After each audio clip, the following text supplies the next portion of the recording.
Ever wondered why native English speakers seem to speak so fast and yet so fluently? It's not magic, it's connected speech. Connected speech is a fascinating concept where sounds form continuous utterances without any clear boundary pauses. Sounds complicated? Don't worry, it's simpler than you think. By understanding connected speech, you can greatly improve your comprehension and pronunciation in English. Imagine having clearer conversations, understanding movies without subtitles, and even mastering that tricky English accent. So let's delve deeper into the different aspects of connected speech and how they work. Our first stop is catenation, the phenomenon where the end of one word links to the beginning of the next word. This linguistic magic trick is all about merging words together, making speech sound smooth and natural. Imagine you're at a market. Instead of asking for an apple in casual conversation, it might sound more like an apple. The same goes for other phrases like hold on, which may be heard as hold on. What's the secret behind these linguistic gymnastics? Catenation often happens when a word ending with a consonant is followed by a word beginning with a vowel. So, the in links with the a in apple, and voila, we have an apple. Similarly, the d in hold merges with the o in on, giving us hold on. Catenation, in essence, is like a linguistic glue, seamlessly connecting words to create a smooth flow of speech. So remember, catenation is a simple yet powerful tool for smooth and natural English speech. Next, we have intrusion, where an extra sound sneaks in between words. Intrusion is like that uninvited guest who shows up at a party, but instead of causing a stir, they actually make the party more lively. Intrusion happens when we insert an extra sound between words to make them easier to say. For example, when we say, "That's so amazing," we often pronounce it like, "That's so amazing."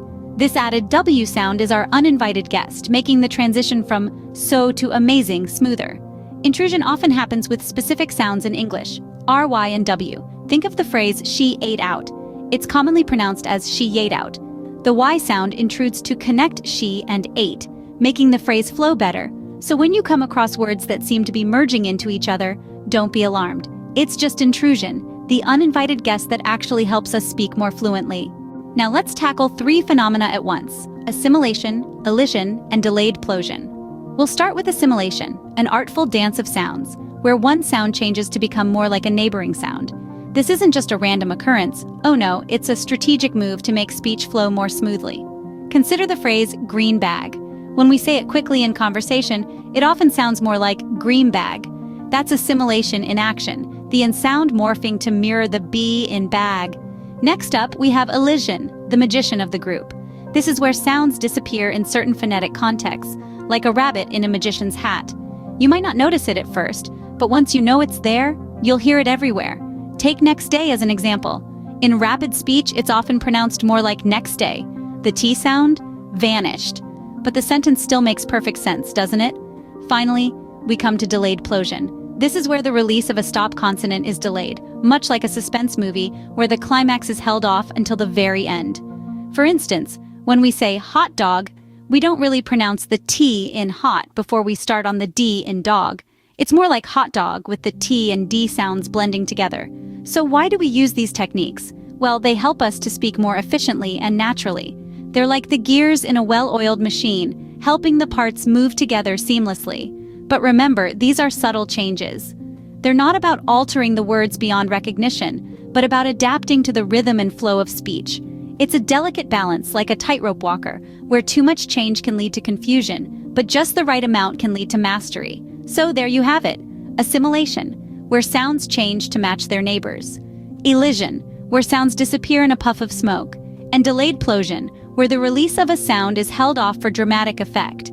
Assimilation, elision, and delayed plosion, the art of adaptation in connected speech. These are the unsung heroes of our everyday conversations, working behind the scenes to make our speech smoother, more natural, and more efficient. Now that you know about them, you'll start to notice them everywhere. And who knows, you might even start using them yourself. So, we've taken a quick tour of the world of connected speech. We've explored catenation, the art of merging words together, and intrusion, that uninvited guest in our sentences. We've also delved into assimilation, elision, and delayed plosion, all critical for adapting our speech. Understanding these phenomena is key to improving English comprehension and pronunciation. Remember, mastering connected speech is a journey, not a destination. Keep practicing and you'll get there. Until next time, keep connecting your speech.